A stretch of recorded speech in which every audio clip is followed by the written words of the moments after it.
A man getting bit by an alligator and he screams. Okay, quiet. Sit out, Shorty. Ow! No, not an owl. A real scream of pain.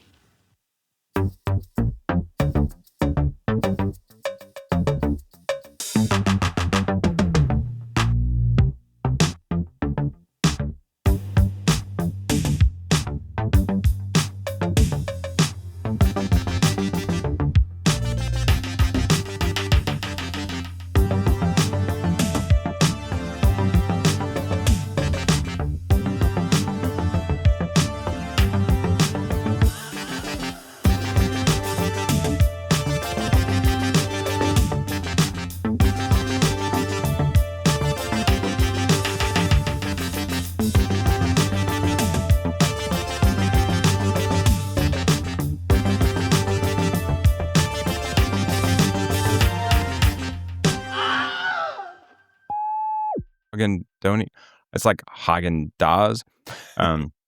Anyway, welcome back, Screamers, to another episode where we consider if we're simply puppets on someone else's strings. Today we return. Everyone's a puppet. Everyone's a puppet. Today we return with part 2 of our previously truncated gift exchange episode, and we are looking at the films Sunday from 1997, not to be confused with the multitude of films named Sunday or with the name Sunday in their name. The puppet socio-political thriller Abruptio, and coup to you, Jason, the Soviet film Kin-dza-dza. I know I have really held off, like, you know, every time I see you like squatting. Just going choo. You know, I tend to not program foreign films at the fundraiser, just because, you know, it is what it is, right? I mean, like, I'm trying to appeal to a really broad crowd, and it's like, and not that I necessarily think the crowd would dislike it per se, but I try to make the barrier to entry pretty light, but still to the point where it's like, you know, it's you know, relatively obscure and but also enjoyable. So I mean, I've steered away from doing foreign films, but Kin-dza-dza has been on my short list for a really long time of like trying to program somewhere. Because like, as opposed to the film that we saw last night, Gaga, it's not as heavy, obviously. It's much more fun. And it's also, I think, I mean, like, I don't necessarily know it's more obscure, but it certainly was harder to find for a really long time. And I not to say I wasn't not trying to badmouth Gaga. I really like that film, but Ken is so it's so lighthearted and silly. And that it's a lot more like Monty Python-esque, right? Yeah, right. Yes, it is very it's very Russian Monty Python. Yeah. And I think Soviet Monty Python. Sure. True. I guess good point. But yeah, so well, should we just start with that film? We can say, man, I was it was your gift exchange. I was going to say I don't even remember how long ago it was we did the other one. So, but it's your gift exchange. I'll let you choose. Choose the films in the order of the films. Let's go ahead and start with Kin-dza-dza since we started talking about it. I think it's a good place to start. Вот машинка перемещения в пространстве. Так какой контакт мне нажимать, чтобы домой переместиться? Значит, сработала эта хреновина. Пошли!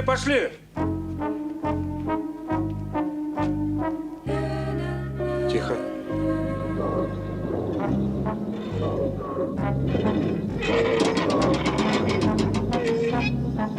Так. Вовка, ты где? Люсенька, родная моя.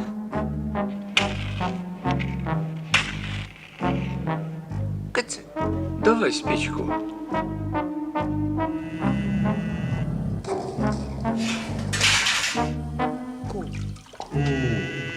А ну быстро все! В корыто!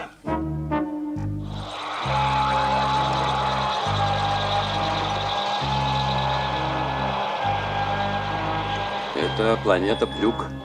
Галактика Kin-dza-dza в спирали. Играй. Маймуна Верешвила. Господин Уэф, я представитель цивилизованной планеты и требую, что вы проследили бы за своим лексиконом. Соседство с галактикой Kin-dza-dza – наша беда.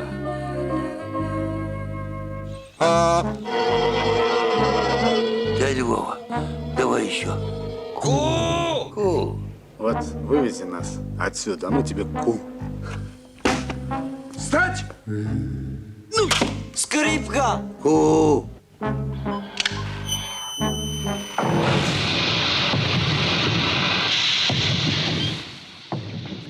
Strangers in the night, exchanging glances, warm rain in the night. What will its chances shall be for in love?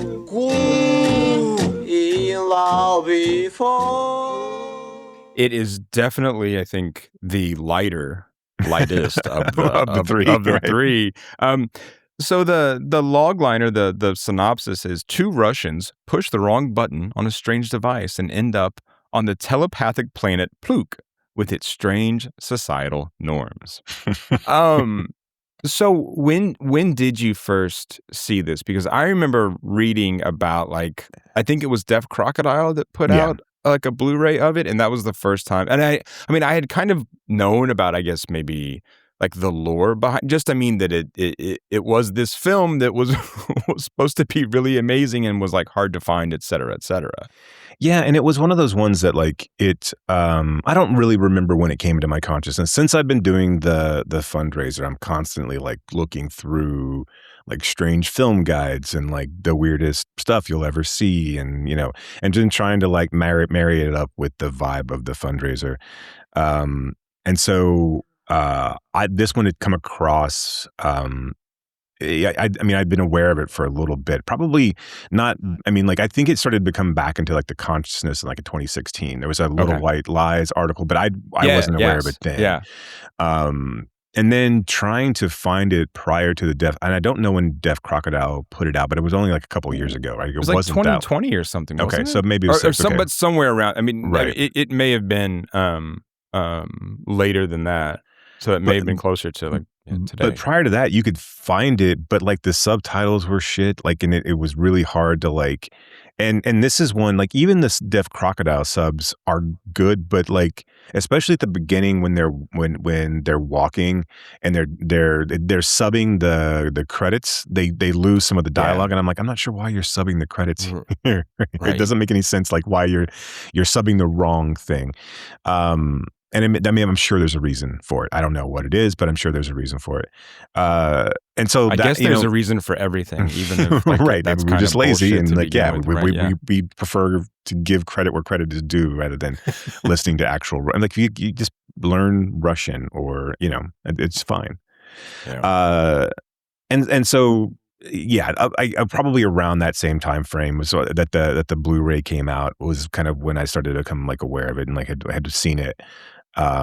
And honestly, it took me like, I don't know if I really dug it the first time I watched it, because I think I was watching it with and I will say this, I dug it. I just don't think I really like started to truly appreciate it until I watched it a couple more times, because it was, I go into a lot of those like viewings for the fundraiser as, okay, I gotta figure this out. Like, is it gonna work? Is it not gonna work? So it's more almost like workman-like and watching. It's like homework. And, right. Yeah. And then sometimes, and like because it takes a minute to kind of like I don't know, you take a minute to get adjusted to its environment, right? Because it just throws you in. Like, it does not mess like around. Immediately, just Right. immediately. Right.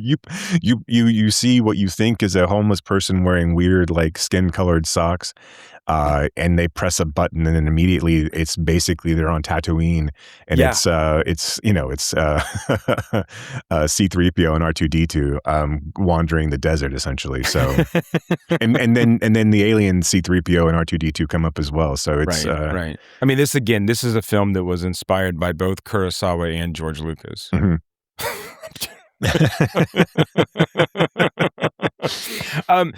No, but I think this is, I mean, doubly interesting because it was made in the Soviet Union. Right. And sort of all of the implications that these things then have because of that as well. Yeah, and I was trying to equate it. to social commentary films that we have here, especially in times of, tumultuous times. I think, I think last year was a really interesting film year for social commentary but also I think it's kind of weird. Like, I don't necessarily know. I know this is a beloved film in Russia, or in the Soviet Union, but I mean, but like, so equating those kind of populist films, what may have been a populist film in 86 or whatever, to films in the US today, things like Eddington and Begonia, or, I mean, there were a handful of others that came out last year. Well, I mean, of course, like, Sinners and One Battle After and Another, Weapons, and even things like, yeah, I mean, like, yeah. But, but there were like more pointed, like Eddington clearly, Begonia clearly, like there were ones that were just like really, truly like subversively commenting on society. I think where people got, where some of the messaging may have gotten lost, or, you may have missed it. But I think in this case, it's interesting to see kind of all of these like Russian films around the time of the fall of the Soviet Union, and kind of the quote unquote end of the Cold War, where how interesting it is to kind of have them mock themselves or mock their institutions, and then how amazingly translatable it is to ever, I mean, like, not only like 80s US, but also today. I mean, it's, and it's, again, kind of contrasting Gaga and this, I think they're both, I think they're both extremely prevalent. I mean, not prevalent. They're both extremely, I don't know what's the word I'm looking for pertinent? here. Pertinent. Yes. Thank you. You're welcome. There's You're a welcome. P word in there that I didn't like. Yes. I'm starting to sundown. Well, it's getting late. It is getting late in the day. That's what you mean by sundown, right? Right. Just, and so, yeah, I mean, I think it's really, really, truly just kind of amazing how well these films hold up. And it's one of those things too. Like, I wonder how this is clearly pretty marketed satire. Whereas I think, like, something like Eddington or Begonia, it's a little bit less, I don't know. Like, I don't know if it's like, I mean, I don't know. You can argue whether they are more or less on the nose, depending on how you want to, what your viewpoint is, and how those came across to you. Well, I think Begonia, I mean, look, I think a lot of Lanthimos's work has a lot of, I mean, obviously commentary, but also like satire built into it. But it's a very kind of subtle, I think, satire for the most part, because you're never quite sure, like, okay, is he playing this straight, or, right, is he just taking the piss, right? And so I think with a lot of his films, and Begonia is one of those where it's sometimes it gets a little hard to like really tell, right? And I think Gaga, the Polish film that we watched recently, is a little more like that, maybe, right? Where it's like it's like you said, a little heavier. It's not as light. Where Kin-dza-dza is clearly, right, just clearly satirical. I mean, I think One Battle After Another was satire as well. Right? Sure, right. I'm like half kidding. But I think something that really, I think, fascinated me about Kin-dza-dza was also how much it seemed to be commenting not just on their own society, but like on Western society as well. Yeah, absolutely. I mean, this absurdity of all, because I think you can make an argument that that clearly when they go to Pluk, that could be, Western society, right? I mean, that could be all this idea of like, oh, if you wear different colored pants, you have a different hierarchy. That clearly is commenting on capitalism and the nonsensical nature of this, of this kind of wealth hierarchy we have, in our country. Yeah. Yeah. But then there's a line that they have where when our two Russians are like, why, like, why do you use this machine to tell, like, what class people are in? And they're like, well, how do you tell? And they go, we look at them. Right, just by looking at them. And I think like that line itself has like so many implications on like how we judge. I mean, there's a clear, I think, kind of like, racial undertone like in that comment, right? Because I was kind of wondering, like watching this film, like at what point are they sort of commenting on the, quote unquote egalitarian society that they live in, right? Or purport to live in versus, capitalism, right? Or a capitalist society, which is very much like have and have nots. Right. And so like it always kind of seems to go back or sort of like interlace those ideas, right, on top of each other, where it's like they're just like kind of hitting everybody at the same time. Yeah, yeah, and it's. I mean, I think it's so like again kind of rewarding on multiple watches because you can kind of then pick out the fact that what's valuable on Earth is useless on Pluke, and because they talk about the the rupees and then obviously and vice versa. One of the things I thought was really interesting too is how I didn't forget the Chatlians or the Chatlanians, and then there were who were the other groups? It was the it was the Pitsaks? Well, the Patsaks were like just low status, right? But was that the other group? I guess it was just those the two, right? Those yeah, two, it's just right? the Yeah. two. And so if you have orange pants, you're something else, right? Or if you have like lights or horns on your head, yeah. But I like the idea that depending on whose planet you were, you have to wear the sack, the bell on the nose, right? And I thought that was really interesting as well. Yeah. Yeah, I mean, I think I would have loved to have seen how this was written, like how this was put out on the page, because it feels like you just got a bunch of like improv Python-esque actors and just said, do what you will, right? Yeah. I mean, just like here's a yes, through and your line. way through this, right? Right.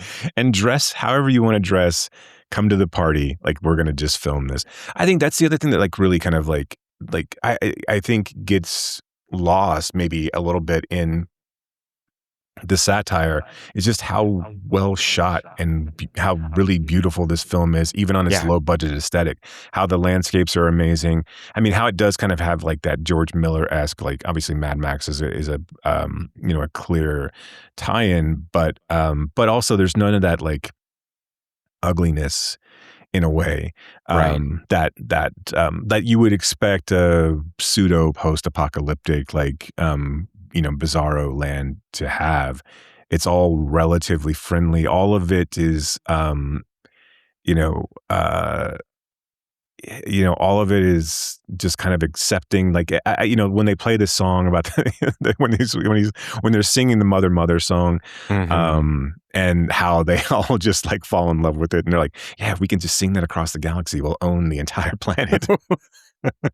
But there's so much like the two guys, the two sort of like native guys, right, are just they are so much. I mean, this is where like I wonder, are they analogs for like Western society, because all they care about is sort of making money, getting out of here, right?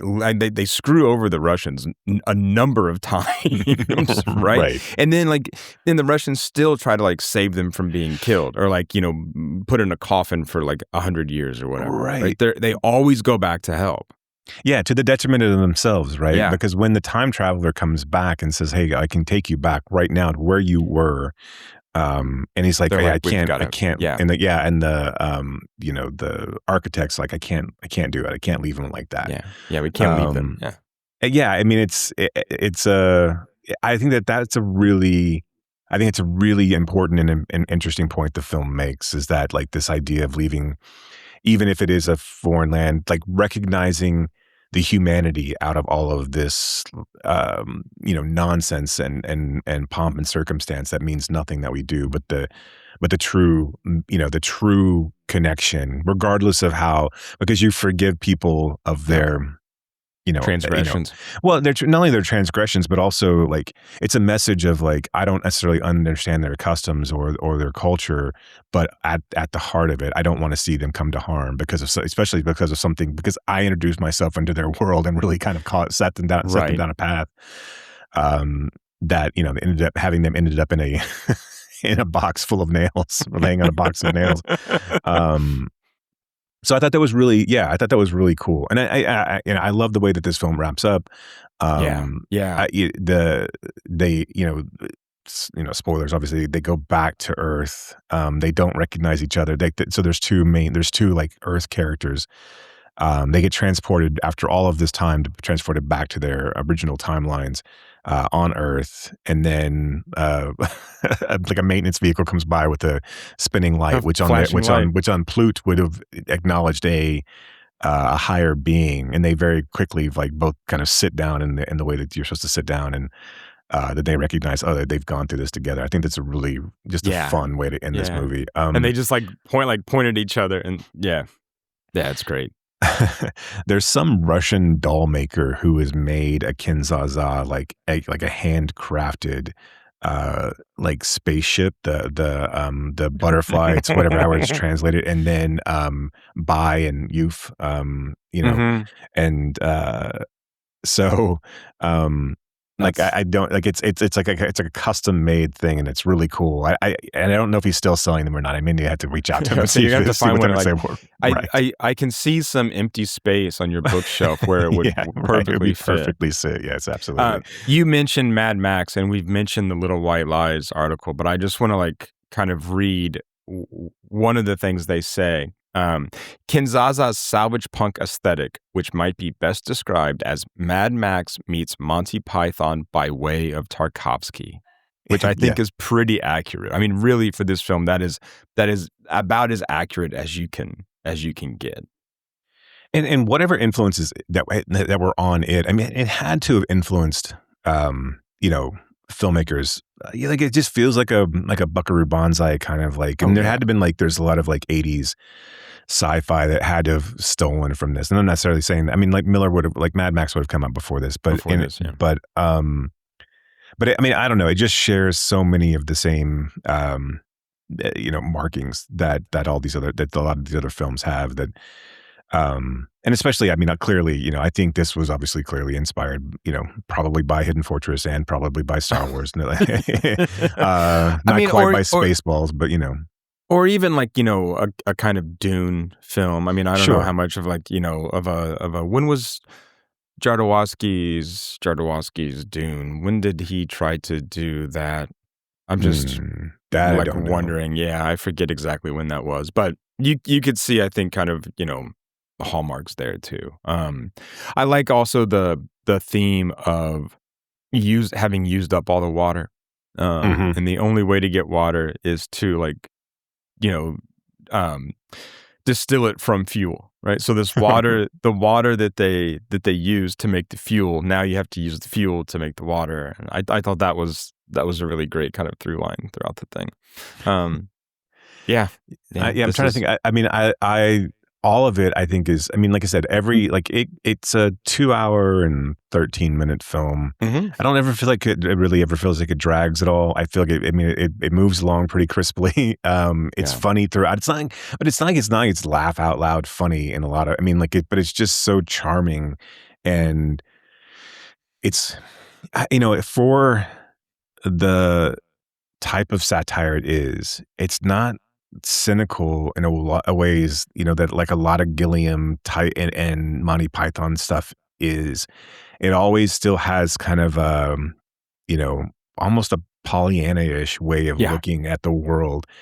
And so, I mean, I think that's another thing that kind of makes it refreshing, right? Is that it's just funny and fun, and it really truly does get to the heart of like every societal norm just being a ridiculous nonsense thing that we just assume that we just assume because we were taught, or we just go along because we go along, right? No, it's I mean, I just, sorry, but I just want to jump in, but I love that, like, these two guys, Bai and Woof or whatever, I forget exactly their names, but like, it's Bai and Uf, Bai and Uf, where they're like, you have to do this when you see this, and they're like, why? Like, you just do like, and I like how complicated it gets. It's like if you're at this level, you've got to sit down twice. Right.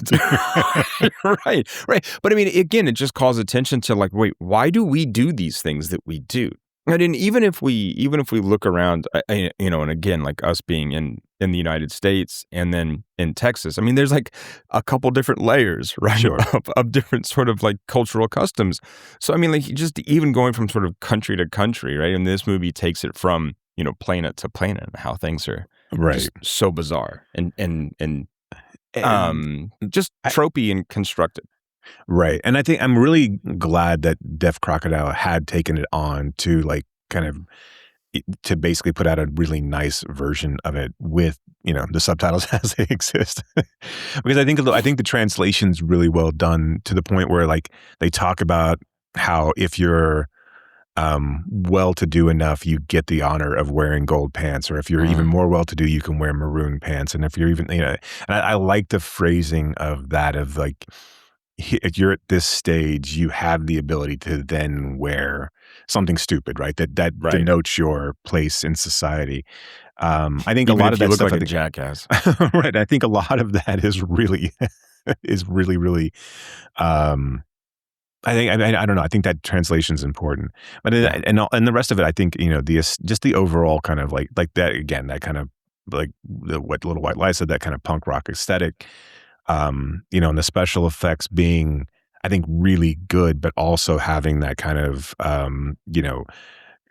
almost a cardboard cutout kind of feel to them a lot of times is really, really, I mean, I think it's just really, it adds one to the mythos of this film. And then I think it just makes this movie so much fun.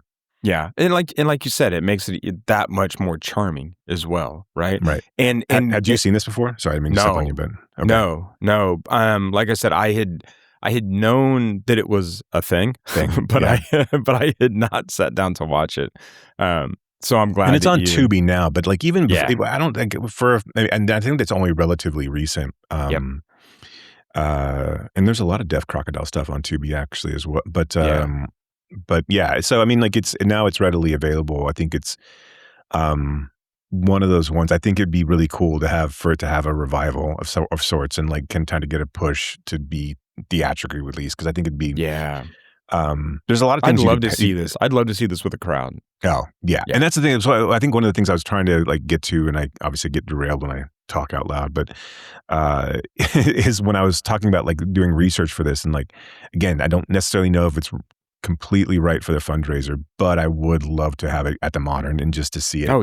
And just to watch it with a group, because I do think, or take it to something like, the weird, the Mutant Bazaar when we switch these things up, because I think that would really play well with that crowd as well. So, yeah, I think so too. I think that would be a good place for it.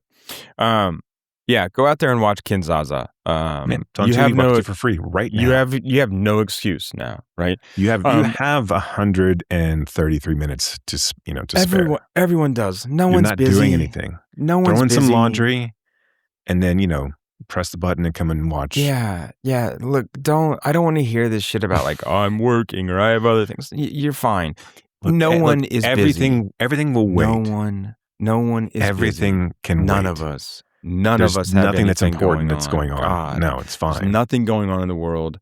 You can delay everything you need to delay. The fucking movie. Just do it. Just stop. Just now. God Go damn do it now. Stop talking. You can pause this. Go watch this can it. Wait. This will be Don't when you get back. worry about us. We will wait for you. Yes, we will never abandon you on a strange planet. We haven't even really mentioned the whole fucking thing about the film, like how the people from Plug communicate telepathically, and so their language has been broken down to just basically grunts and whistles, but they all say "coo" or "q" or "q," and "q" is vulgar. Q is like the vulgar. It's a societally acceptable curse word. Right. It's funny. Like the Wikipedia doesn't have a very good breakdown of the plot, because how can you? But there is that, and so the movie stops down halfway through, which is really funny. And I think that's a really kind of cool part of the film, is like when you realize, oh, they can now, we're going to all speak Russian, and like it's all going to be fine. Right. Because like everyone can communicate with one another now. Yeah. because they were thinking of things. So you thought of macaroni, so I knew what that word was. So I knew what that was. Which is, I think, a really brilliant construct, Yep. actually. I think it's a really brilliant construct. And just this idea of them saying "coo" all the time. But on the Wikipedia, it has a breakdown of the dictionary. Basically, that's the movie stops about an hour in and does part 1, part 2, and part 2 is just a breakdown of Pluk words and how they translate. Yeah, good times. Go watch it. Good times. All right, let's. So if you're back from watching Kin-dza-dza,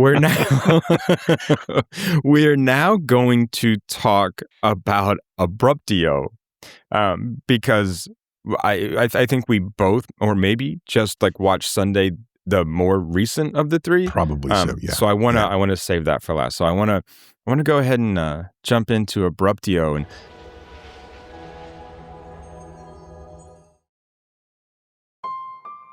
I've done some terrible things.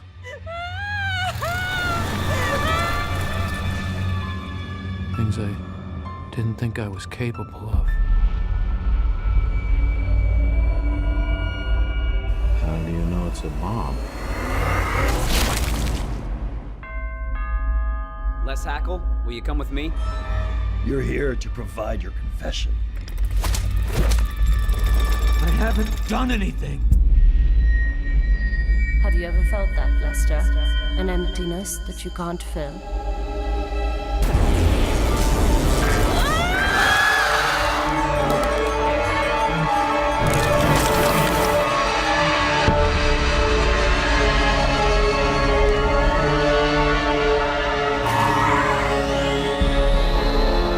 I'm losing my mind.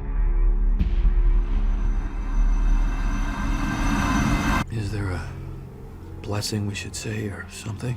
Do you think anyone's listening? Les Hackle is a guy down on his luck who wakes to find an explosive device has been implanted in his neck, but also he's a puppet. He's a life-size puppet. And so is everyone else in this film is a life-size puppet. Well, except for the TV. The TV's cartoons, but true. A TV is also a TV, so it can't be. So yeah, this started production in 2016, and then took like 8 years to get complete. Right. I think at one point the director was like, after 6 years, we're not halfway done yet. Right. They had recorded all the dialogue. You know, so they have like Jordan Peele's in it, Sid Haig's in it, James Marsden, Robert Englund, and then Christopher McDonald, who plays, Shooter McGavin in Happy Gilmore. And he's in Grease too. So that's right. He plays the pseudo Kaneki role in Grease too. He's not Kaneki. Yeah. That's not, but he plays because it was Kaneki of Grease too. Right. Yeah. Yeah. So had you heard of this one? And then I want to hear your thoughts on Abruptio. This one I had heard of, but again, it was not one that I had sat or sought out to watch, because I can be, I think, quick to judgment sometimes when I see things are puppets or rotoscope or, you know what I mean? A lot of times I'm kind of like, no. But sitting down to watch this, I found it, again, another film that is commenting on its current time, but also our current time, like very much so. It's creepy as hell. Like the life-size puppets are really creepy, but I think that aesthetic really works in the filmmaker's favors in trying to sort of get across what it's trying to get across, right? But also, like, this movie is not at all what it seems to be. I mean, there is right. Yeah. I mean, go ahead. Yeah. Yeah. When we get to the end, I mean, there is this moment where you just go, oh, but yet it's also doing all this other work, right? And its social commentary. I mean, so like this idea that, like, again, like we're all, so people have these like bombs in their necks, and then they get these messages that are like, kill your best friend or go rob this liquor store. And if you don't, or if you fail, then the bomb explodes. Right. I mean, in your head, your head literally blows up. Right. Yeah. And so like this idea that like we're all literally like, puppets being controlled by other people. I mean, it's weird because it should feel like way too on the nose, but it doesn't. Right. It works. And I find that is a trick that I'm just like kind of in awe of, that it actually like. Yeah, and you know how I feel about gimmick films, and I think that this skirts that pretty well. And I think the way that they put it together, I think this kind of falls into that level. I mean, like obviously there's some parallels, right? I mean, like excuse me, like you have Team America, which I think works on a whole different level because of the absurdity of it all. I think this kind of works as well in the same way. Because you start to lose yourself in it, and it never, like, again, the other gimmick things that we have talked about, like Good Boy or Skinamarink, or these films that are built around a central conceit that can't ever get out of their own way with that conceit. This movie clearly had something more to say, and I think the puppets allowed them to do something. Obviously, that is like you said, that's clearly the message that they were. At least part of the message they were trying to like push onto you at first is that, look, we're all in this world, we're all being driven by something else, or we allow ourselves to be driven by something else, and it's a matter of like whether we're going to take control over our own lives or not. Right. I think like you said, the having them be life-size puppets in the real world, having them like move the way that they do in certain instances, but then also be overly grotesque in most other instances, like really kind of allows you to like weirdly ground yourself in the film. And then like it also allows the grotesque features of the characters themselves, especially their face. I don't know what it does, but it allows that level of violence to be that's shown on screen to also just kind of blend in seamlessly with what you're already. So I don't know if I think there's only one moment where it truly like undercuts the emotionality of the film, and that's when the girl named Class comes in, and she's telling our protagonist about how she had just escaped and was almost raped, or she was raped, or it was like, so that moment of like her vulnerability gets a little lost because her facial emotions aren't there. But I think the voice acting is superb, and I think that it still comes through. Yeah. No, I think all of the voice acting is great in this film, and I think in a lesser film, the violence is more comical. Mm-hmm. And I never feel like it's comical here, right? I mean, so like when he decapitates the guy with the shovel, right? It's if it's funny because we're uncomfortable because he just killed an entire family like in their home, right? But it's not funny when like some of these other films that would do a kind of cartoonish thing, or like would have puppets. It still hits you, I think, like it should. And I think he's almost trying to turn that off, right? I mean, like I really dug Haig's character in this, and I really dug all of the crude and like terrible one-liners. I thought his whole character was really really cool. And then that idea is like when he has to kill him and he cuts his head off with a shovel, but the head keeps talking. Yeah. It's that moment of like, I've got to get this kind of bullshit, like this, like crude and like, I don't know, this kind of overbearing humor out of this situation. I've got to turn it off. And that moment where she's just continually bashing the head over until it stops. Yeah, I think it's a really, really, that was a really powerful moment in the movie itself. I think the other one, I think again, there's just moments in this film that like separate it out from just being a gimmick. But I think when the cops come and they're trying to get him to confess, and he's like, what am I supposed to confess to? Like, Right. what do you think that Right. what have I done? What did I do? And he's clearly done. He's gassed his entire office. He's killed a family of 3 and taken over their home. He has a stolen car essentially. I think that was like what really was like, that's when the movie like really pulled me in, is that this guy's like being driven by these forces, but also he doesn't like, he's so, he's blameless in it for himself because someone else has told him to do it. Right. And so I think that parallel is an amazing one. And the fact that he's also desensitized to it all. Like, it doesn't even matter to him. It's because, he's allowed himself to like exist in this world where he's completely desensitized. He doesn't really kind of exist. He's just this kind of like nameless, faceless white guy that is going through the motions here. Yeah.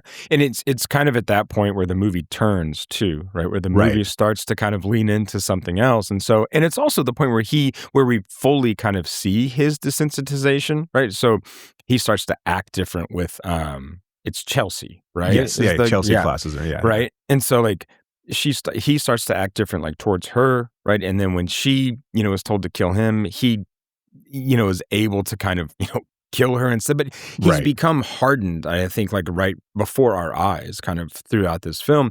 And the cop saying, "You have to confess to us, right? We're not going to tell you what you did." Right. I mean, then parallels with what's really going on, right? In his kind of like repressing this moment where he, and I guess like, again, like spoilers in this, but this moment where he, in a moment of drunk driving, right, runs a bicyclist off the or kills a bicyclist, right? But of course he can't really, he's sort of trying to push that down and not acknowledge that when in here it kind of comes up, right? Like through this like fever dream that he's experiencing. Yeah. And it's, and his not necessarily rationalization of it, but like his ability to go on and kind of be able to suppress is that he then takes on this, this air of, well, now it's alien monsters that are coming down to control us all. Right. And it's, so I've made this fantastical excuse for what's happening. Mm-hmm. It also allows me to subvert and to kind of like suppress that memory of the things that I've done. And yeah, it's it's an interesting movie because I think it does like warrant multiple viewings so you can start to pick up on all the visual clues and the things that are there. Like, the website still exists. I mean, the website for that the filmmaker has still exists. He actually goes and adds a whole like explanation of the ending and kind of like talks through it. And he's like, I don't want to like over explain it because I want it to mean something different to everybody else. But I think he was trying to defend it in a lot of ways. Maybe that was being attacked online when it came out. And like, because of there's some, it's been accused of being misogynistic. But I think that's a point that you're still seeing this through the eyes of the protagonist, right? I mean, like, so all of the women are this, I think it is a very slick commentary on cis white male view of 2020, this era of existence, right? Especially in kind of the, post-Trump, pre-Trump era that existed. The age of Trump, yes. Right. And this idea of like, well, women bosses are, overbearing and shrewish. And it's always his, and this is clearly a man who lives, he's 35 and he lives with his mom. So then clearly there's already messages that are out there. Right. And the girl that he chooses to kind of save him in a sense and pull him out is also a community college girl who's way too young for him. But she's also hypersexualized in the film, but also in a grotesque way. But then like even in the moments where he is, where the doctor comes in and it's, the female doctor comes in, she's hypersexualized as well. And is like, and also using terminology and like innuendo. And that's all kind of driven out of his own imagination. but I kind of now I forgot my point. But other than that it exists out there, the website exists out there. Okay, my point is that he was defending it, right? But my point is, I think it's one of those films that is beneficial to watch multiple times. I don't necessarily know if this is a film that I want to like live in this world for like over and over and over again. This is not something I'm going to go back and revisit. I think it's definitely an interesting movie, and I think that the filmmaking style, and the message tied together so well that I think it's one that should be watched. I don't necessarily know if I'm going to be wanting to watch it over and over again. This is not going to be a Blu-ray that I put on my shelf and let's pull this off and watch it after Thanksgiving. Hey guys, right. What are you doing? You want to watch Abruptio? No, but it does. But here's the thing: like there are a handful of movies, and probably more than that, but let's say a handful of movies that I've seen that are very kind of nihilistic and violent in their outlook. And I find them to just be sort of like a waste of time because of that, right? Because the violence is just there for violence sake. And it's not kind of like doing anything, right? Or the misogyny is there for just the sake of misogyny, right? And I'm thinking like just a couple like offhand. You've seen Bone Tomahawk? Yeah. Okay.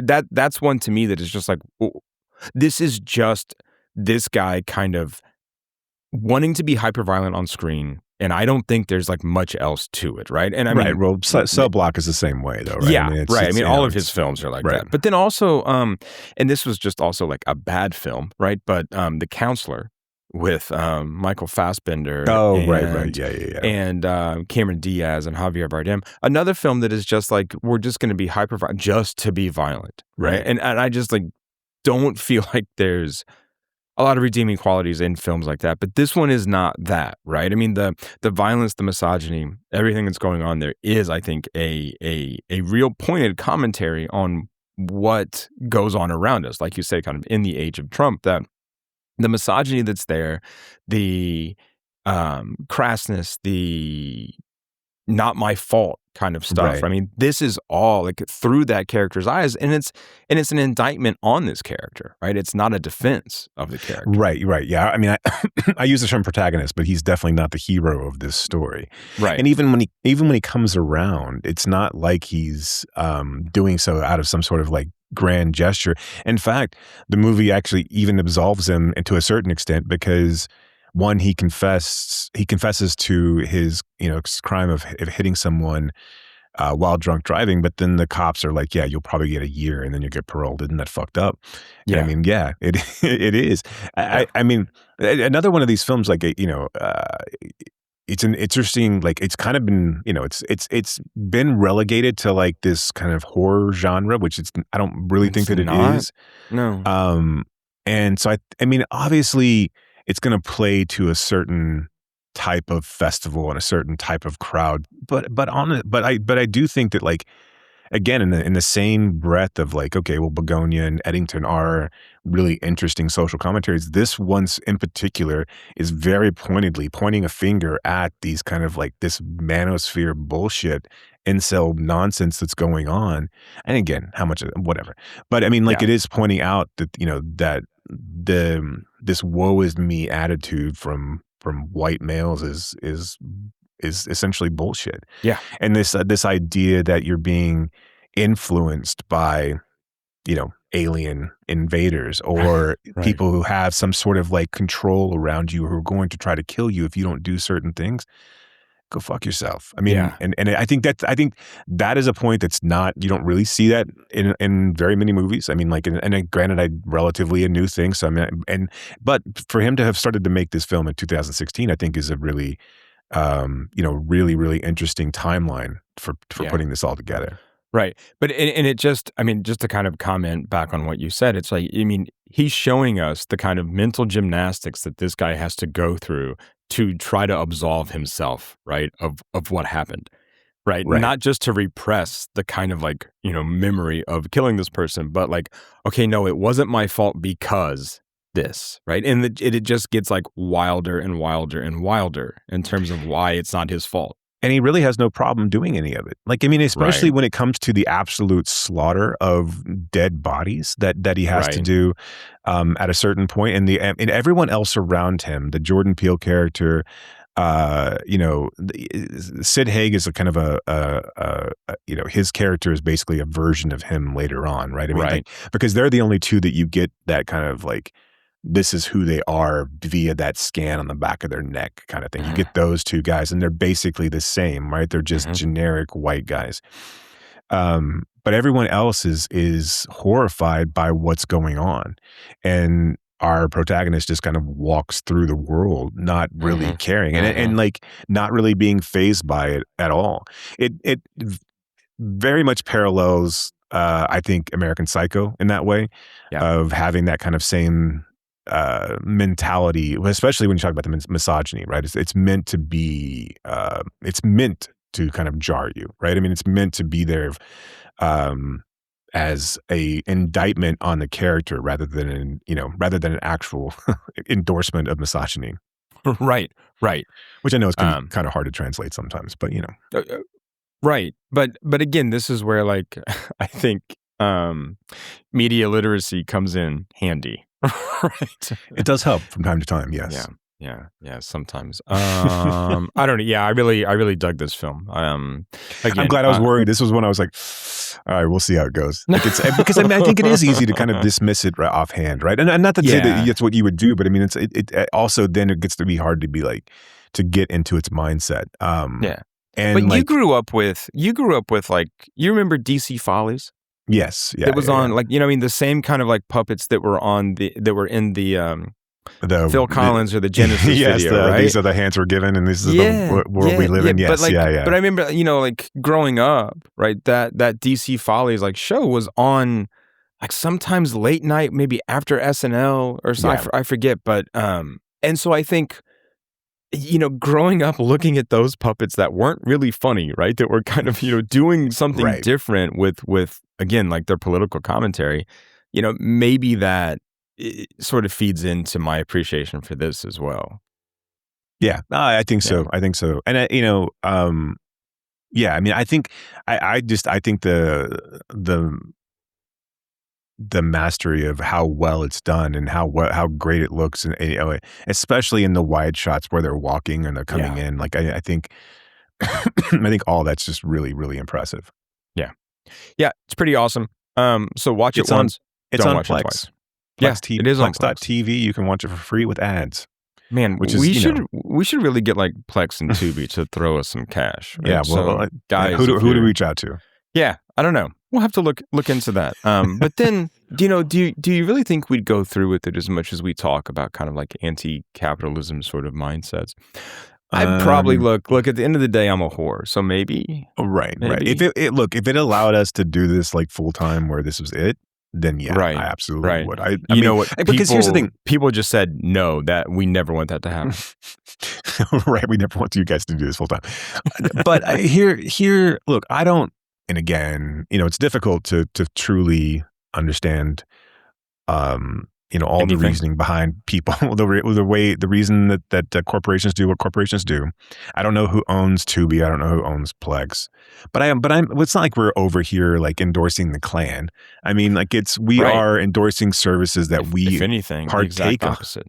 Right. Yeah. I think right. Even if it's just implied, even if we don't say it out loud, we are anti-Klan. I mean, we want to make sure that everyone knows that. We will never say it out loud, but I hope that I hope people know that we're anti-Klan. I do think that like we would never ever be sponsored by DraftKings or FanDuel. Right. I think you have made that impossible at this point. Good. No, not that I would. I hope their buildings burn down with nobody in them, and that the earth is salted so they can never grow ever again. No, not that I would endorse, being sponsored by. I'm just saying, right? Like I don't want anybody. I do feel physically like every hope single podcast is sponsored by FanDuel or DraftKings because it's easy, at this point. right? Like, I'm what sure, the fuck, right? I have been since we've turned on Hulu Live for the Oscar watch party. I don't. It's still on because I haven't canceled it yet, and then when I do, it'll still stay on until the end of the month or whatever. So I've been watching money bags over here. I've been watching the basketball hooping around that's going on right now. The NCAA tournament? Yeah, that one. Colloquial known as March Madness? Yeah, and I've been watching like women's sports, women's basketball as well. As you should. Right. You should. And like, so it's not shocking to me, but like it's so disappointing that like one, that ESPN is so like embedded with these fucking guys. Like ESPN is basically like a gambling show now. That's it. Yeah, it's like, hey, best bets. Like, and here's like what we're gonna go fuck yourself. Like, I mean, every program I know, like me, you grew up watching SportsCenter, right? SportsCenter is basically like, here are the odds for every fucking game. It's like a betting, advice show. I mean, it's nuts. I mean, like to the point of like they're encouraging actual betting. I mean, obviously I know that's what DraftKings and FanDuel want them to do. ESPN has their own service, right? The ESPN like Moneyline or ESPN Bet, whatever. So they have their own fucking service. Remember when you used to call a 900 service from some scam guy that was like, "Hey, I just won 14 hits in a row, 14 games in a row. If you want to know the your parlays, call this number and I'll rattle them off really slowly to you so you can pay me $15 a minute."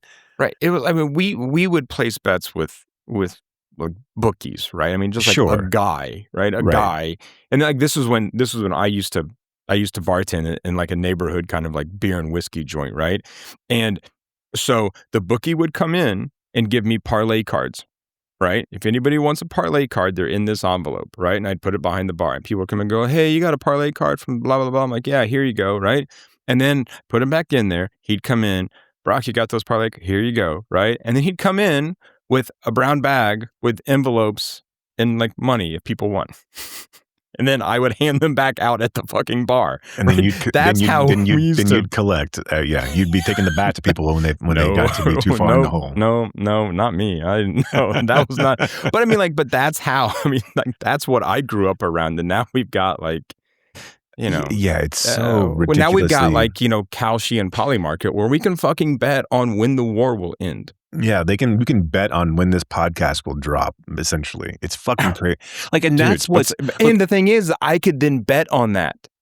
Right. So me, who's going to drop the podcast, I know, it's so dumb. It's fucked up. And okay, so then why am I like okay with, a local bookie versus... Because one... Like a local bookie is there to take your bet. He's not calling you at your house saying, "Hey man, why don't you bet? I'll give you an extra $50 if you bet with $5 with me today." He's not trying to sucker you in. He's also, he might stop taking your bets if you consistently win, but the most likely, more than not, you're not going to consistently win. He can't not pay you out because he didn't like the. I mean, I know that it's sketchy, right? I know that that's so, but at the very least, he's not trying to entice you with free drugs. Yeah, and yes, that's these fucking it's fucking. Well, think about. Insidious. I mean, like these in as much as we try, to like talk around the fact, but like these apps are addictive. Right? These apps are meant to draw you in and keep your focus there and keep your attention there. So it's like you're saying, right? I mean, they're offering you drugs and other drugs at the same time. Well, and they're letting you bet on such and like, I'm sure when the local bookie is not taking a 50-cent parlay, right? Right. I mean, so like, they also entice you with just consistent, constant betting that allows you to view it as micro, micro transactions, and so and without realizing that shit adds up. I mean, like, it's so fucked up. It is so fucked up, and like, having an app on your phone that's consistently pushing to you to say, "Hey, the line tonight and this game is X, Y, and Z, so you better get your bets in soon." "Oh, but the game already started." No worries. Let's okay. Let's bet on how many times Kevin Durant scratches his crotch. We can do a second half parlay. Right. Yeah. Oh, looks like you lost. Looks like you're going to lose that bet. Here's what you should do: is bet that same amount on this bet here, so you can cover your losses. Fuck. And guess what? You're going to lose both. Right. I used to. I mean, so like I used to play a lot of cards and used to shoot, dice in the street. But like, I started, it's weird. I started shooting dice in the street, and then I progressed into like sitting at poker tables and like, Anyway, but I had a It's all in the game, yo. Yeah, word. It's America. I had a friend, an You older were Snot guy. Boogie? You gotta let him play. It's America. His mama called him Snot.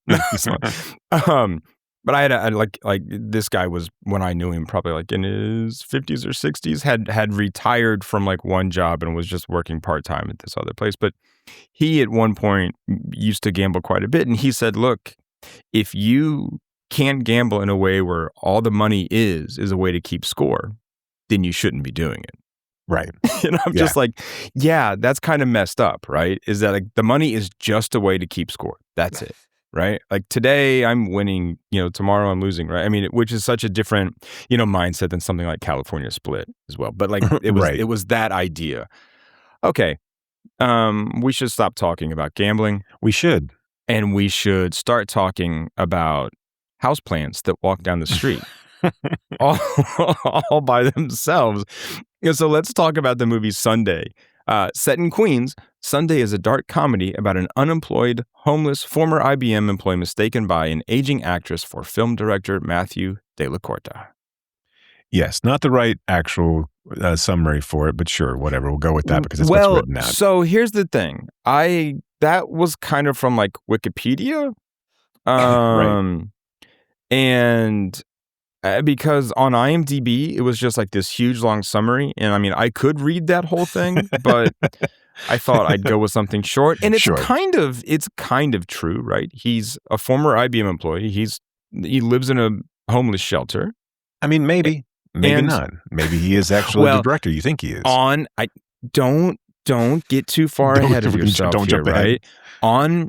On the surface, right?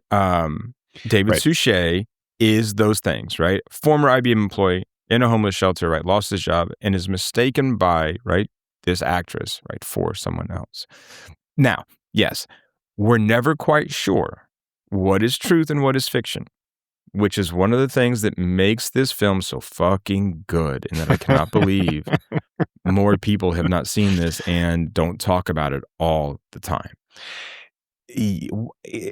No one talks about film in general, period. I mean, like, I know that we all talk about film and you and I talk about film all the time, but even, no one talks about movies anymore. I mean, really, they really don't. I mean, like people talk about films that come out, right? I mean, like they'll talk about Project Hail Mary. That's fine. I mean, it's a fine film.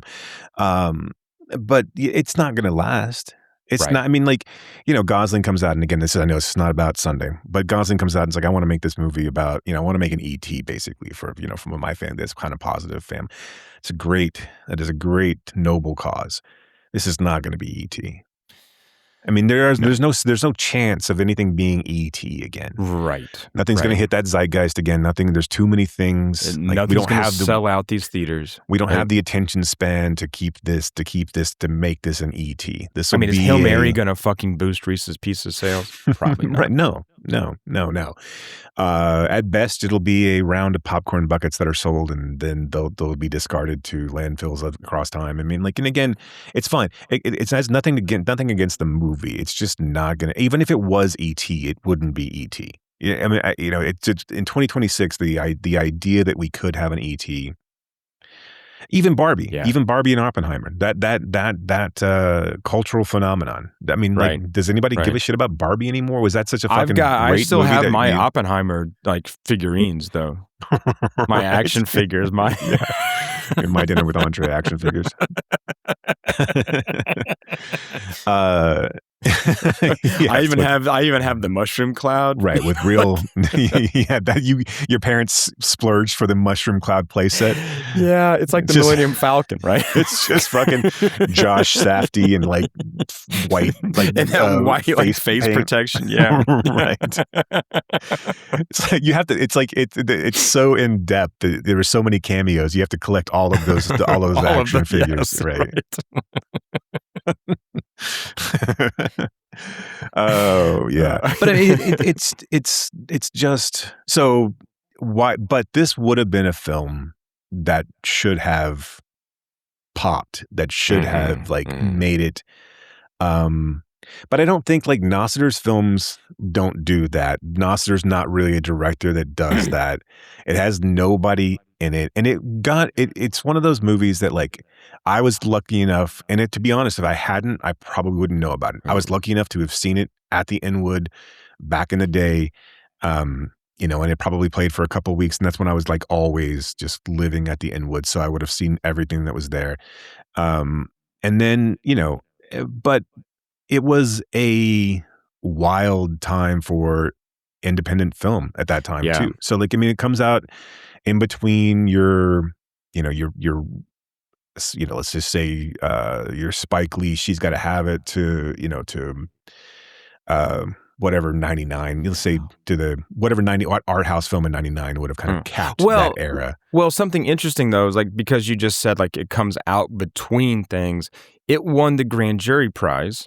That's the reason I think, I'm sorry. At Sundance, right? And it is preceded by Welcome to the Dollhouse, right? Right. Right. And then the year after it is Slam, but it's also around the same time as like Brothers McMullen. So it's in that kind of like vein, right? Yeah, but does anybody talk about Brothers McMullen though? Like, does anybody give a shit about, like, I think Welcome to the Dollhouse does staying power, but I'm not sure McMullen does.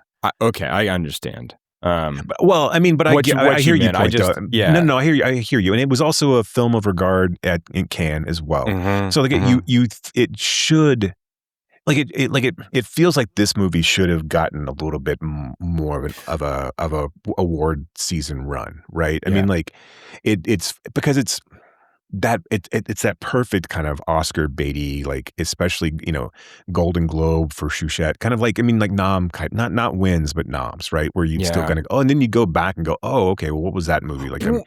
I guess that's why like I brought up something like Brothers McMullen, right? Because like at the time, that film was kind of in the conversation, just like amongst like, film people, right? This didn't exist in 97 either. That's what I mean. Yeah. I mean, like this, this was nowhere. Right. It got a physical media. I mean, obviously everything did back then, but it got a DVD release, but that was basically it. It feels like this movie, it's such it's an entry, it's an early entry for Jared Harris. It's not like the earliest entry for Jared Harris. But it also has all of the, it's not necessarily like as shocking as something like Kids, but it has kind of the same trappings of like using real people. And a mix of actors and non-actors. Yeah. And not in like clearly Kids was an exploitative type of way, but like this case, it's more, this is more just kind of a naturalistic setting to the film as a whole. I don't know, we haven't even really talked about like what the film, we've given the through line. We haven't really talked about what the film is, but right. It was so, it's so steady. It's so good.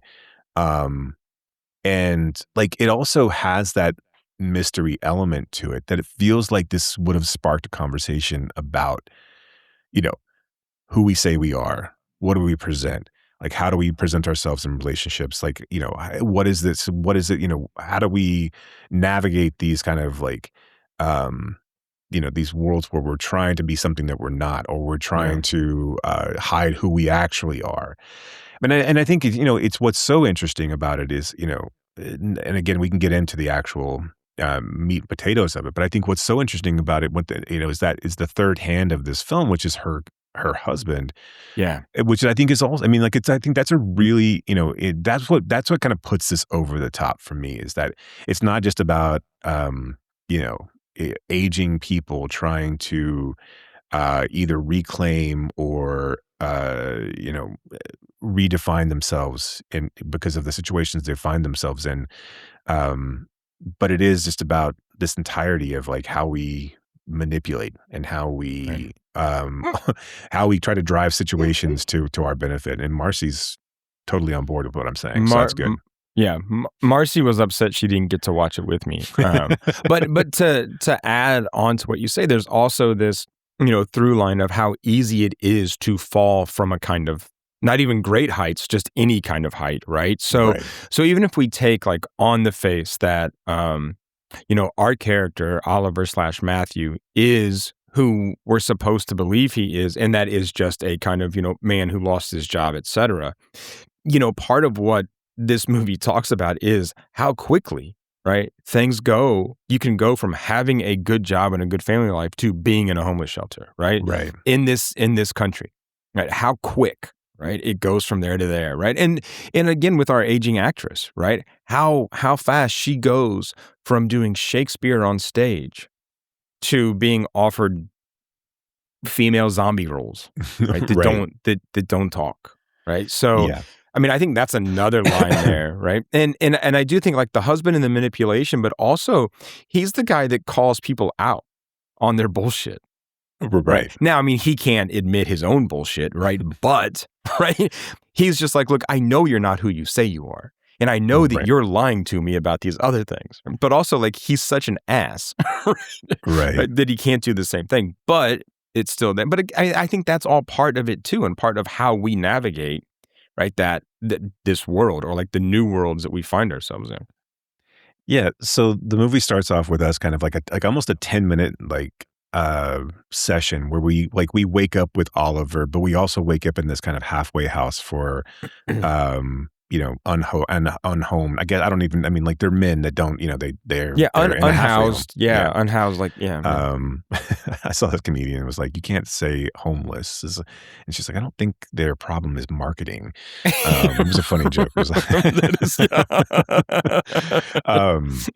but so yeah, and it's just their interplay and like how they have to share these bathrooms and their common spaces and kind of navigate this world together. And they're obviously different at different stations in their lives.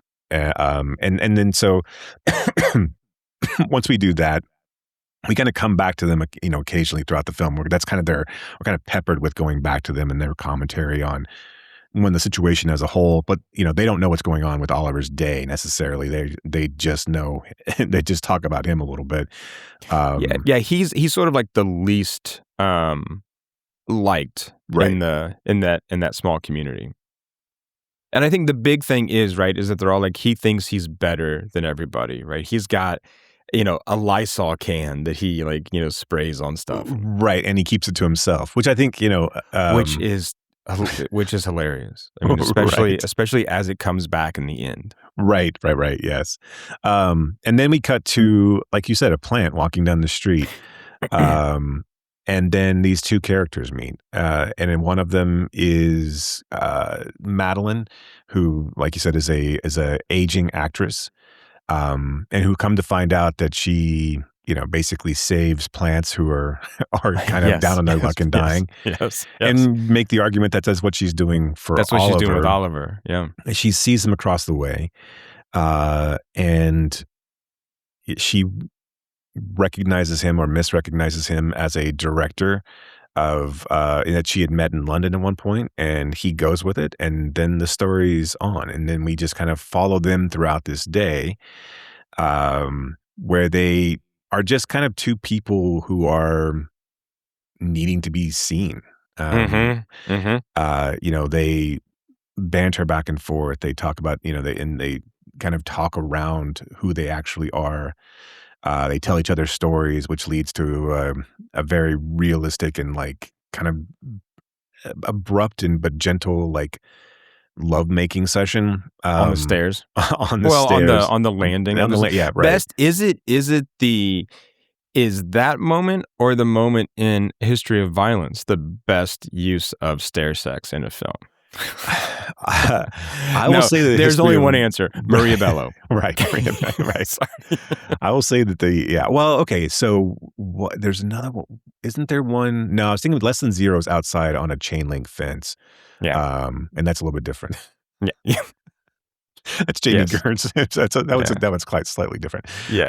Chain link fences and stairs. It's Maria Bello. Also, I will say Donnie Brasco's not bad. Okay. Right. For sex, for stair sex. Yeah, for stair sex. Yeah. But I think this, before we get, we can pause here in regards to kind of just the regards to the filmmaking. I think, Nossiter's acknowledgement of real bodies and real situations post coitus and and because we see Oliver / Matthew on the stair landing after this is all over and he's trying to collect himself, but he's sitting there pantless but not like completely pantless because they're just down around his ankles. But you see him full frontal. And it's just a really interesting way that he approaches these two kind of vulnerable people in vulnerable situations. And I think that's one other thing that kind of separates this film from other films is there's not this, it's not ever, there are moments that are leering, but they're only leering because our characters are wanting them to be leering, right? It's not meant to be necessarily overly tittillating, although it still is. I mean, just because these situations are. Yeah. But the ending, right, where they're both naked. Well, I mean, and she is completely nude, lying on the bed, and he is standing there, had just put a towel around his waist. I mean, that's another moment where it's not, or at least I don't find it erotic, right? I do find it intimate and I do find it vulnerable, but it's not erotic. And you're right, Nossiter is saying, these are real bodies, right? These are real people in a kind of very all too real scenario that they have just found themselves in. That moment at the end where Ben, her husband's looking up at them from the stairwell, and she kind of gives him a little glance knowing that he's there, but they're still kind of holding each other, kind of trying to warm each other up after a shower. I thought that was a really, really great scene. But the scene after the landing is where Nossiter and the writer who wrote the short story, his name is James Lasden. I think the script is so good in that moment so we're led to believe kind of Madeline is living by herself. She's she lives in an apartment. It's kind of under disarray. Wait, can you take a step back? Sure. Yeah. Because you mentioned the stories they tell each other, but we didn't mention sort of what those stories were. Right. Sure. Because I think that is really important for how the rest of the film plays out. Right. True. And so they're sitting there having wine and she's like, tell me one of your stories. And so he basically just tells her his day. Right. Up until the point of what's happened. Right. I mean, where this person recognizes me and I decide to go along with that story. Yeah. I mean, but he is being honest, right? This is a moment where he's telling the truth and we're kind of oh, okay, what's she going to do? And then he's like, so tell me one of your stories. And she essentially does the same thing. Right. Where she's I see this broken down thing and I tell them that I recognize them for someplace else, but I'm really going to take it back to the apartment. I'll use the Matthew Della Corsa thing. That's worked before. It always works. And you're just kind of holy shit. This is a moment where I think the director and writer really plant in our heads, right? What actually is going, who actually are these two people, right? Right. And what do they mean to each other? And where is this going to go? But then she says, and then my brute of a husband comes in, right? And so she kind of and then we see this happen. Right. And so he comes in and Oliver / Matthew's walking down the steps because he confronts her adopted daughter. Yeah. And he tells her that his name is Oliver and then the husband comes in and is he introduces him, but Madeline's in the shower and her husband's will you go and tell her that I'm here? And he's you want me to go and tell her that? And he's yeah, you can go, just go up there and take his. And so she comes out and then this whole row happens. But I love the fact that one of the funniest lines to me is oh, is it? Did he see upstairs? Did he go? Is he an upstairs guest? Is an upstairs guest? It's it's Sunday. Your upstairs time. Upstairs guest. I just this idea that he's giving her shit for sleeping around or sleeping with men, and they're separated. I just love, and I love the fact that he's very Gould-esque in this way of it's kind of owning the situation and but being a cad. But it's but look, I didn't do anything. I mean, I thought I was, I think you can agree with me that I was perfectly fine. I was perfectly polite. I didn't really, Right. Then he makes up the story about his scar. Yeah, so he shows him his open heart surgery scar, or maybe she actually did attack him with a, but he's she's crazy and she attacked me with garden shears. And it's this really huge, long scar up and down his chest. But that interchange is so good. And I mean, like, the actor's Larry Pine. Larry You'd Pine. recognize him and if you saw him. Yeah, he's such a kind of like that guy actor, Right. but he's always great. I Yeah, mean, he he's looks just- like he's Greg always Brady great. in a way. He looks like an older Greg Brady, but like, but yeah, he's amazing in this, and comes back into kind of like I said, I don't think it's without him, this movie doesn't work nearly as well. Like that consistent like prodding and kind of just being the foil between these two is so like, well done, and it also like allows antagonist confrontation too. Yeah, right, and it also allows these two people who on a different movie where this is just a straight love story.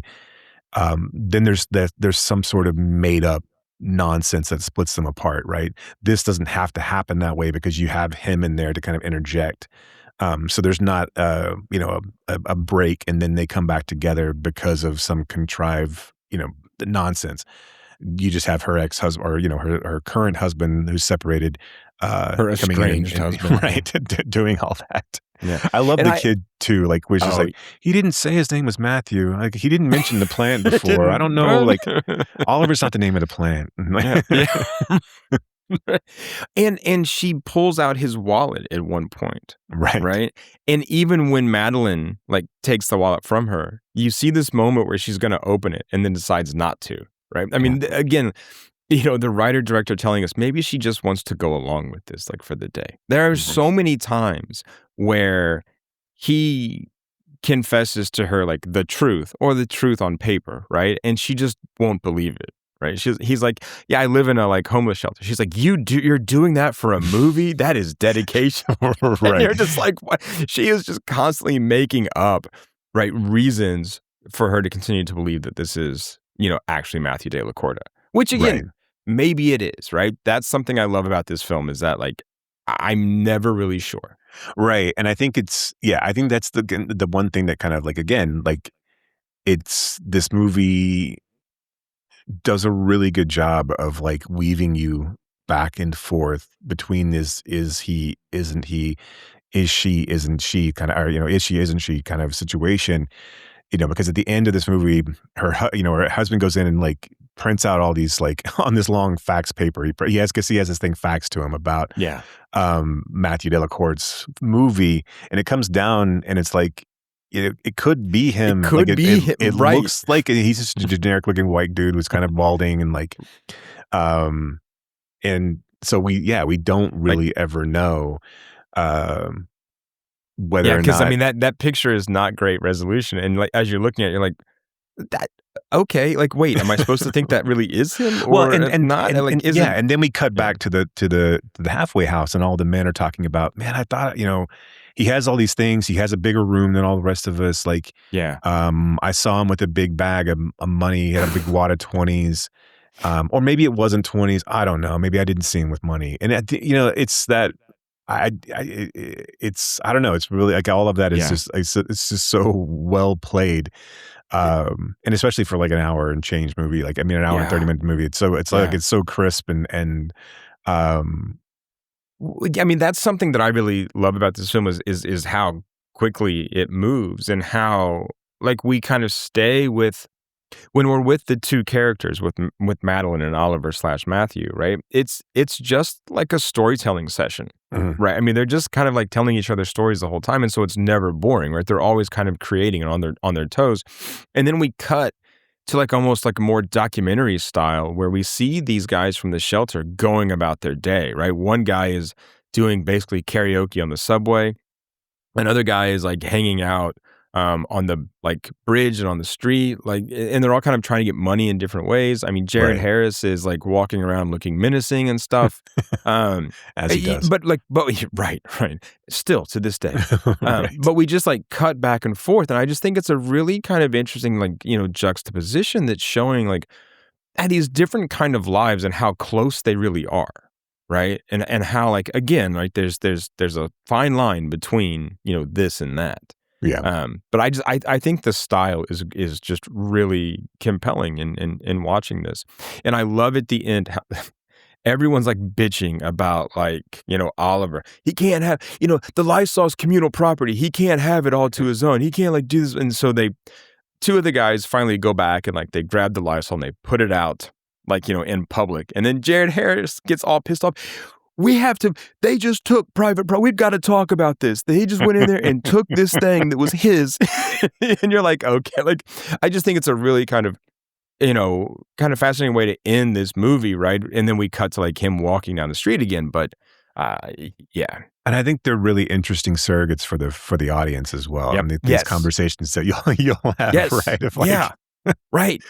Because they're just kind of like, well, wait, what's he doing with that woman, right? What's going on there? And then, I mean, as they're all talking to each other, kind of, as the shelter is getting ready to lock up for the night, right? Yeah, they can't decide, like, what was he or what, wait, he's always doing this, but why does he have this? Why does he have that? Yeah. And this idea that like, okay, it's 8:00 or the end credits have rolled. So we don't have to worry about it, right? It's just now it's a thing. Like, do we actually care? Like, where now does that the he movie, go? now that the Is movie's he gonna get over, back in the show? Right. Do we actually give a shit? Yeah. But I think do we need to keep talking about it? Like, yeah. But I think that's like something else, right? That the writer and director, like, they give us no resolution on really who, right, this character is, Oliver / Matthew, because the shelter's been locked up. He can't get in for the night if he even needs to. And that's something else that I think that they leave us with. Like, where's he going to go? Does he have another home to go to? Or is that it? And so, like, we're constantly going back and forth. And yeah, like you said, the credits roll. Can we just, like, forget about it now? Or, like, but clearly, no, we can't. Yeah. Yeah, I mean, like I said, it's been like one for me that like I don't have. I think I had the DVD at one point. I don't have it anymore. But and it's like, so again, if we're going to promote where you can find it, you go out to Dailymotion. It's out. There's actually a pretty high quality version out on Dailymotion. Yeah. Again, to watch with ads. There's a lower quality version with like subs on it on YouTube as well. So if you don't care for Dailymotion and want to watch a blurrier version, you can watch it on YouTube. Yeah. But it is so worth your time to watch. Yeah, this movie. an hour and 35, and it's just and actually probably less than that, because I think which is like an hour and 30 with credits, so it's probably an hour. Yeah. It's under an hour and 30, and like it's just a grown-up film. Like, I mean, it's just a movie that, like I said, I'm not going to sit here and say like it doesn't get made anymore, because I think there's things that like I think that kind of still work in today's cinema that are parallels. But I will say that like it's one of those ones that like you will wonder why it doesn't exist. It does not exist. Like, it just doesn't. No one talks about it. And I mean, there's a ton of films that are like that, but none of I don't think are as deserving to be talked about like this one was. And like you said, I think having it win the grand jury prize, having it be a film of regard at Cannes, it should have some more import than it does. And I think really kind of accessibility is part of the problem. I think if it were to get a boutique release, I think people would really. I think it'd be back in the conversation. I think people would really. There's so much to talk about with this film, right? I mean, we can't do it justice, and well, I mean, look, we could keep talking for like 3 hours, but I don't. We're not allowed to. But right. But I mean, like you brought up earlier, this film touches on so many different things. I mean, from identity to downsizing. Right. Yeah. Who are we when we don't like that was the thing about. And like he says about the job, he's like, when people ask you what you do, they're asking you who you are. Right. Yeah. Right?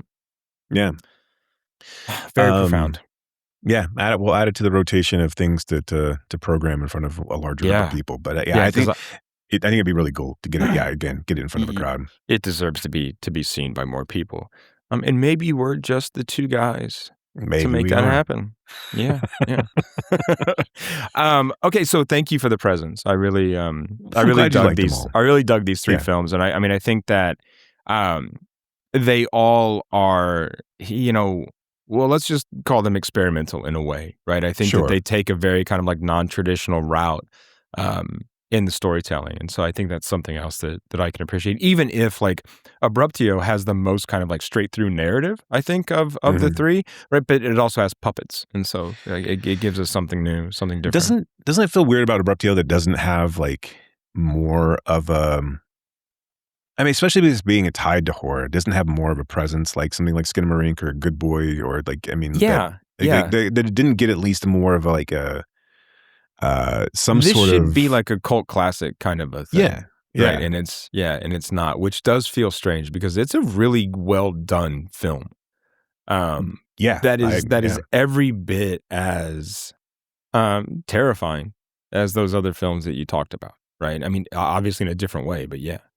Yeah, I mean, it feels like it should exist, beyond just a Tubi release. It feels like it should have. It feels like it should be, like a movie, not to like right. Not to no, rhyme, you're right, but right. Tubi movie. I mean, it's, yeah.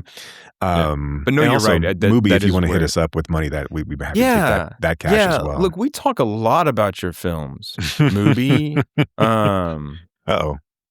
My dogs are excited. I was saying that was your. Those are your dogs. So somebody's look, walking by. That's right. To anyone who thought we weren't dog lovers, fuck you. Right. That person's not listening. It's fine. Yeah. Cue you, buddy. All right. Next, on our next episode, Jason, which we are very, very excited about, we'll be dipping back into the early alts with very special guests, Joey LePage and Lindsay Robertson. Though that wonderful director couple behind the film Party People. So they will be joining us to talk about Three Women. I am excited. So listeners, keep your ears open for that. We will do our best not to sort of like stumble all over ourselves as we talk to them. How far off are we on I have not looked at the line of films in a minute for Altman. Yeah, no, we're just completely out of order. Zigzagging all over the place because we have people wanting to talk about certain films. That's fine. It's fine. I don't have no one cares, right? But I do find it funny that we just like. I think we're only like a couple off. I think so. We did California Split. We did The Long Goodbye. We need to do what is it? Thieves Like Us. No, that's the next one that we haven't done. Yeah, right? so that's the one that like we're kind of out of order on. That should have been the next one, and then we're skipping that, right, to do Three Women. Then we'll go back to Thieves Like Us. Then we've got to do Nashville with Colin at some point. We got to schedule that. But that's nobody's business, and we will take care of that eventually, and it'll be fine. It'll be great. It'll be great. We don't need to do these in order. We can zigzag all over. That is part of our charm, my friend. But yeah, you're right. We're not. We bumped. I guess we're not too far off. You're right. Thieves Like Us is the one that we're. Yeah. Obviously, we're jumping Buffalo Bill and Nashville with Three Women. Yeah. But we'll come back to them, and then we'll come back. Yeah. Yeah. All right. How could you not do Buffalo Bill? So, but keep close attention to Three Women because that will be pick out your favorite one. We want to know which of the women is your favorite. Is it the middle one or the one on the right or the left? We're still waiting for a middle one. Yes, those don't come around very often.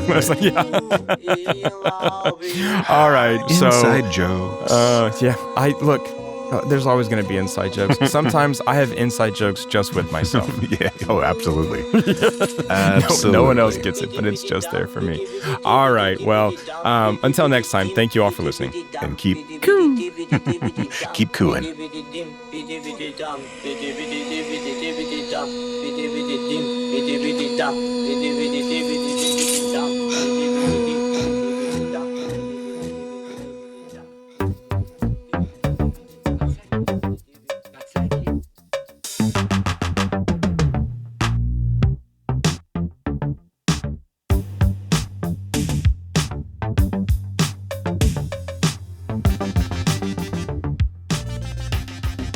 You have been listening to Why Does the Wilhelm Scream with your hosts, Brock and Jason. If you liked today's episode, do us a favor and rate, review, and subscribe in whatever application you use to consume podcasts these days. You can reach us by visiting whydoesthewilhelmscream.com. If you are in the DFW area, we would love to see you at a Fort Worth Film Club event. You can learn more about those and find a full schedule at fortworthfilmclub.com. And you can learn about my foundation and how we are trying to foster the next generation of film lovers at realhousefoundation.org. That's REEL housefoundation.org. Till next time,